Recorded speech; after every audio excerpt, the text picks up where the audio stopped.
নিশিতপুরের পাশে লোকালয় থেকে একটু দূরে বিশাল এক জঙ্গল ছিল। জঙ্গলে বিভিন্ন গাছপালা আর জঙ্গলি জানোয়ারের বাস ছিল।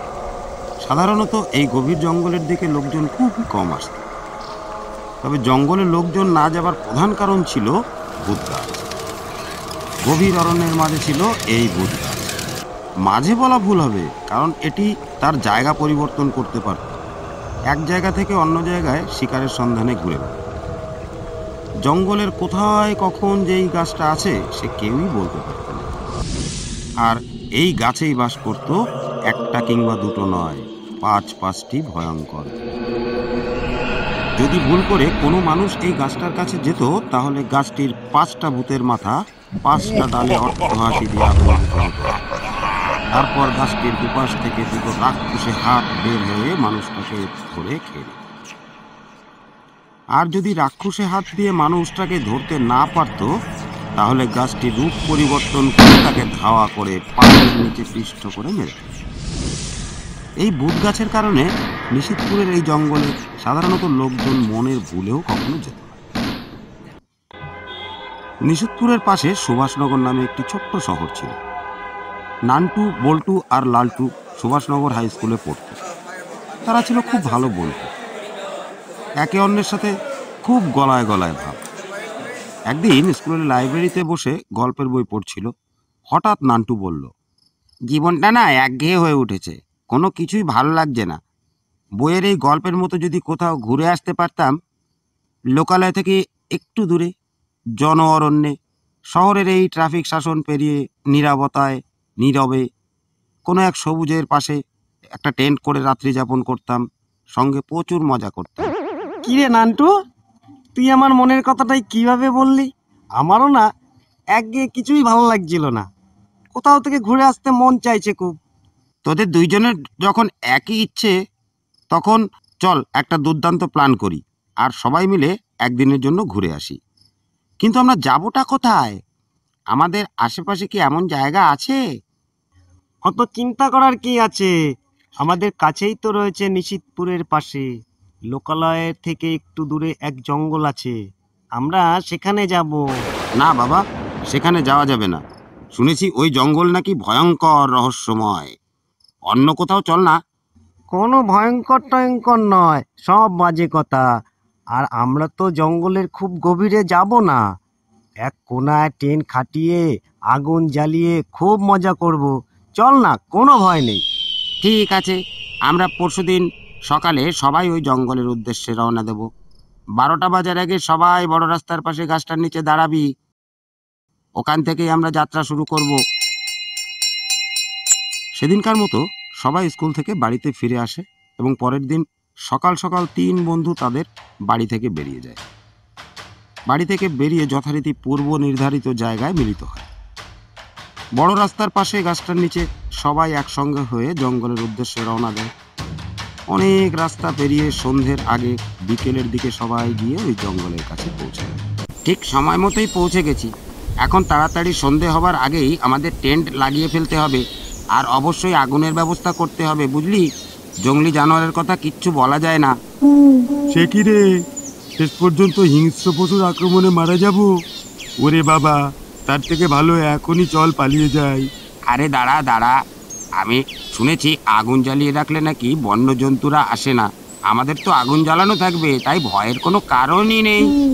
তাহলে আর দেরি না করে চল সবাই মিলে টেন্ট আর আগুনের ব্যবস্থা করা যাক। তারা আর কথা না বাড়িয়ে প্রয়োজনীয় কাজ সেরে ফেলল। তাঁবু খাটিয়ে আগুন জ্বালিয়ে তার চারপাশে বসে নিজেদের মধ্যে গল্পগুজব করতে লাগলো। কিছুক্ষণের মধ্যে তাদের জ্বালানি আগুন প্রায় নিভু নিভু হয়ে এলো। আগুন জ্বালাতে আরও শুকনো কাঠের দরকার, কিন্তু আশেপাশে আর কোথাও শুকনো কাঠ ছিল না। একমাত্র জঙ্গলের ভেতরে গেলেই তারা শুকনো কাঠ পেতে পারে। কিন্তু এই ঘোর সন্ধ্যায় কেউ জঙ্গলে যেতে রাজি হলো না। একা একা যখন কেউ জঙ্গলে যাবে না, তখন আমাদের সবাইকে দল বেঁধেই যেতে হবে। আমরা খুব দূরে তো যাব না, অন্ধকারে পথ হারিয়ে যেতে পারি। এই সামনাসামনি যা পাবো তাই নিয়েই তাড়াতাড়ি আমাদের ফিরে আসতে হবে। নান্টুর কথা মতো সবাই মিলে জঙ্গলের ভেতর শুকনো কাঠ খুঁজতে গেল। আর এদিকে ভূত গাছটা মানুষের গন্ধ পেয়ে জেগে উঠল। খাও মাও খাও, মানুষের গন্ধ পাও। এই তো পেয়েছি, অনেক দিন পরে কোনো মানুষের গন্ধ পেলাম। আর আমাকে অনাহারে থাকতে হবে না। আশেপাশে খুব কাছেই খাবার ঘুরঘুর করছে। না, আমি আর থাকতে পারছি না। যাই, আজ আমি শিকারের কাছে গিয়ে ওত পেতে থাকি। কাছে এলেই অমনি খপ করে ধরে খেয়ে নেব। ভূতটা এই ভেবে একটা দানব গাছে রূপান্তরিত হয়ে সেখান থেকে ধপাস ধপাস করে পা ফেলে শিকারের সন্ধানে এগিয়ে চলল।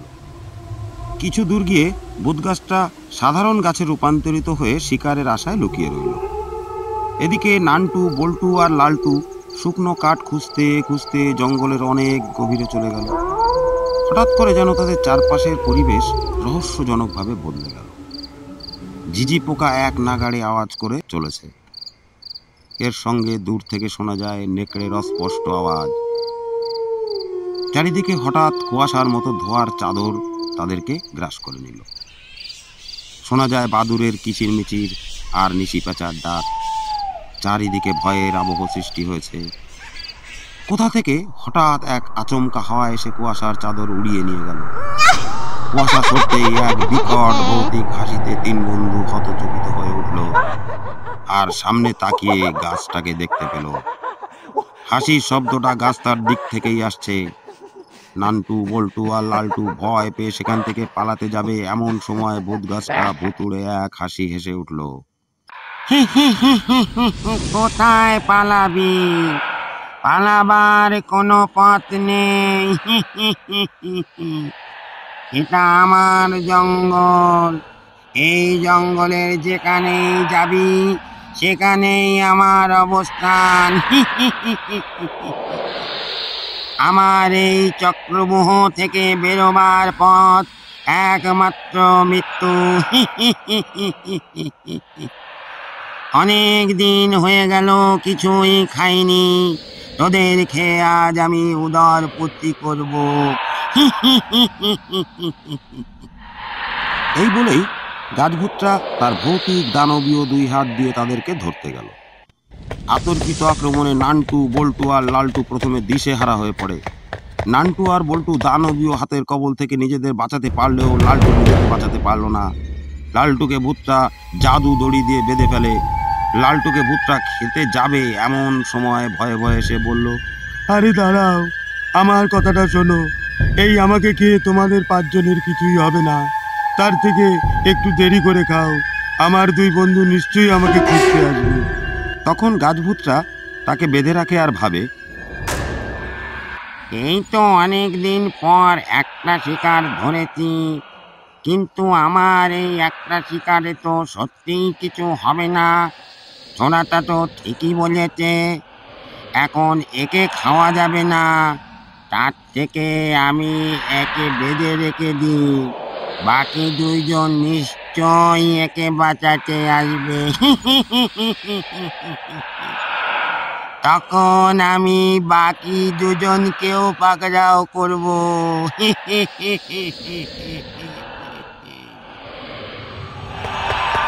এদিকে দৌড়াতে দৌড়াতে নান্টু আর বল্টু তাদের তাঁবুতে ফিরে আসে। হাঁপাতে হাঁপাতে বল্টু বলল, এখন কি হবে? লালটুকে তো ভূত গাছটা ধরে ফেলেছে। এতক্ষণে বোধহয় খেয়েও ফেলেছে। কি করব আমরা এখন? দাঁড়া, অত ভয় পেয়ে কোনো লাভ নেই। আমাদের মাথা ঠান্ডা রেখে কাজ করতে হবে। শুনেছি আগুনে নাকি সমস্ত পা পাত্তা পুড়ে ছাই হয়ে যায়। আমাদের এই কেরোসিন তেলের ড্রাম নিয়ে গিয়ে দূর থেকে ছুঁড়ে দিয়ে আগুন ধরিয়ে দেব। আগুনে পুড়ে গাছটা ছাই হয়ে যাবে। গাছটাই না থাকলে ভূতও আর থাকবে না। তুই ঠিকই বলেছিস। চল তাহলে আর দেরি না করে ভূত গাছটাকে পুড়িয়ে মেরে আমাদের বন্ধুকে উদ্ধার করে বাড়ি ফিরে যাই। তারপর নান্টু আর বল্টু দুইজন কেরোসিন তেলের ড্রামটা নিয়ে খুব সাবধানে জঙ্গলের ভেতরে ঢুকলো। ভূত গাছটা এলাকায় চুপি চুপি ঢুকে দেখলো লালটুকে ভূতটা একটু দূরে বেঁধে রেখে দিয়েছে। নান্টু আর দেরি না করে কেরোসিন তেলের ড্রাম গাছের গোড়ায় ছুঁড়ে দিয়ে আগুন ধরিয়ে দিল। গাছভূতটা কিছু বোঝার আগেই আগুন লেগে গেল। উরি বাবা রে, পুড়ে গেলাম রে, মরে গেলাম রে, উড়ে ছাই হয়ে গেলাম রে। দেখতে দেখতে ভূতগাছটি আগুনের লেলিহান শিখায় পুড়ে ছাই হয়ে ভস্ম হয়ে গেল। তার সাথে সাথে লালটু ভূতের মায়াবী বাঁধন থেকে মুক্তও হয়ে গেল। আর বেশি দেরি না করে 3 বন্ধু এখান থেকে পালিয়ে গেল।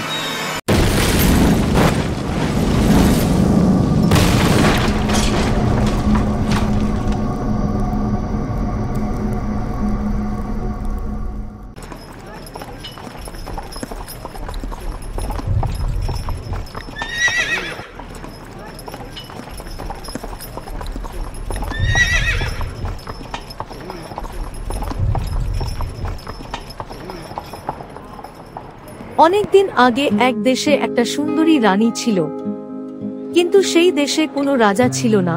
রাজা না থাকলে কি হবে, রানী সেই রাজ্য শাসন করতেন, আর অনেক প্রজা মহাসুখে ওই রানীর রাজ্যে বাস করত। প্রজারা সবাই ছিল খুব সুন্দর দেখতে। রানীর রাজ্যে সবকিছুই ঠিকঠাক চলছিল।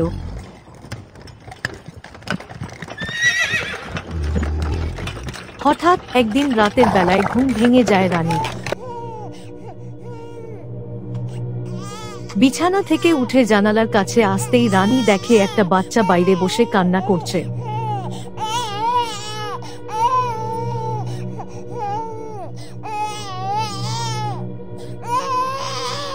রানী এই দৃশ্য দেখে তার অনেক মায়া হলো। সে দ্রুত বাইরে গিয়ে দেখে খুব সুন্দর একটা ফুটফুটে বাচ্চা কাঁদছে। যখন রানী বাচ্চাটার কাছে যায়, আর অমনি সে দৌড়ে আরেকটু দূরে সরে যায়। তাই রানী একটু দ্রুত তাকে ধরতে যায়। সামনেই ছিল একটা পুকুর। হঠাৎ বাচ্চাটি দৌড়ে গিয়ে পুকুরে পড়ে যায় এবং পুকুরের জলে পড়ার পর অদৃশ্য হয়ে যায়। রানী ভাবতে থাকে বাচ্চাটি হয়তো জলে পড়ে ডুবে গেছে। রানী কি করবেন ভেবে পেলেন না। এদিকে রানী আবার সাঁতারও জানতেন না। তিনি চিন্তায় পড়ে গেলেন। রানী তখন লক্ষ্য করে শুনলেন জলের নিচে থেকে ওই বাচ্চার কান্নার শব্দ আসছে।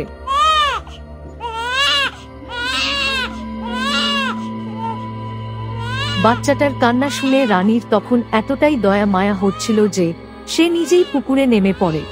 পুকুরে নামতেই রানী টের পায় জলে নামাটা তার ভুল হয়েছে। কে যেন তাকে ধরে জলের নিচে টেনে নিয়ে গেল।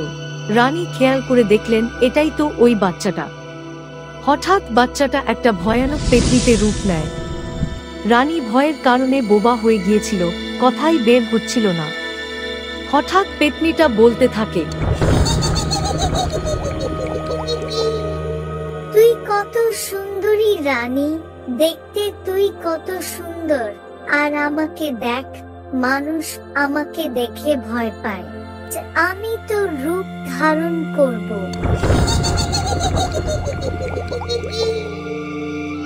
এভাবেই পেতনিটা হাসতে থাকে। রানী তখন অনেক ভয়ে বলল, তুমি আমাকে ছেড়ে দাও, আমাকে কিছু করো না। আমার কিছু হলে আমার প্রজাদের দেখবে কে? আমি যেন এই রাজ্যের সেবা করতে পারি। দয়া করে আমাকে ছেড়ে দাও। পেতনি তখন জোরে জোরে হাসে আর বলে, তুই কি আবার সেবা করবি? অনেক সেবা করেছিস, আর করতে হবে না। তোর সেবা করবার দিন শেষ। এখন থেকে আমি নিজেই সবার সেবা করব।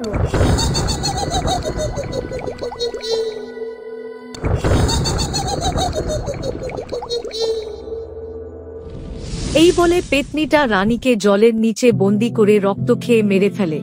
এরপর পেতনিটা ওই সুন্দরী রানীর রূপ ধারণ করে এবং রাজ্যে চলে আসে। ওই রানী রূপী পেতনিটা গ্রামের সুন্দর সুন্দর ছেলেদের বিয়ে করে, আর প্রতি রাতে তাদের রক্ত খেয়ে তাদের মেরে ফেলে। এভাবে হাজার হাজার ছেলেদেরকে বিয়ে করে আর তাদের রক্ত পান করে মেরে ফেলে। একদিন একটা ছেলেকে পেতনি রানী বিয়ে করার জন্য প্রস্তুতি নেয়। ছেলেটা দেখতে ছিল ওই রাজ্যের সব থেকে বেশি সুন্দর। পেতনিটা এই ছেলেকে দেখে মুগ্ধ হয়েছিল।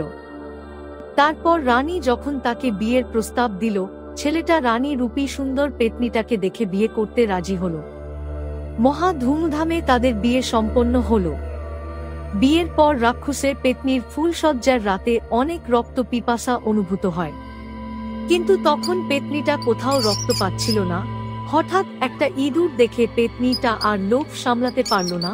তখন তার হবু বর বাথরুমে স্নান করছিল। ছেলেটা বাথরুম থেকে বাইরে বেরিয়ে দেখে যে পেতনি রানী ইঁদুরটা ধরে ইঁদুরের রক্ত খাচ্ছে।